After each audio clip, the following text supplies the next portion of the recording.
মিঠিজোড়া ধারাবাহিকে দেখেছি আমরা স্রোতকে আনা হচ্ছে শহরের হাসপাতালে। ওর অবস্থা ভালো না। সার্থক কান্নাকাটি করছে, বিক্রম বোঝাচ্ছে, পুলিশ এসছে, জানতে চাইছে কিভাবে ঘটনা ঘটলো।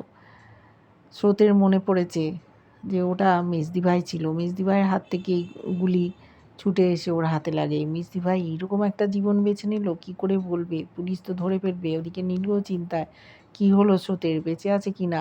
ও পুলিশের কাছে স্যারেন্ডার করতে চায়, ওদেরকে বলেছে তোমরা চলে যাও, কিন্তু কেউ কোথাও যাবে না।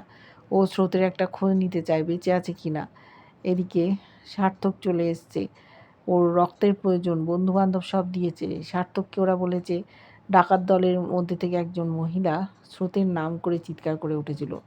রায় জ্ঞান ফিরে আবার বাচ্চা নিয়ে অবসেসড হয়ে পড়েছে। ডাক্তারের কাছে জানতে চেয়েছে কেমন আছে বাচ্চা। উনি বলেছেন ভালো আছে, কিন্তু ও মানতে পারছে না। ডাক্তারবাবু এবার রেগে যাচ্ছেন। নির্বাণকে বলেছেন যে ওনার কাউন্সিলিং করুন, এরকম পেশেন্ট আগে দেখিনি।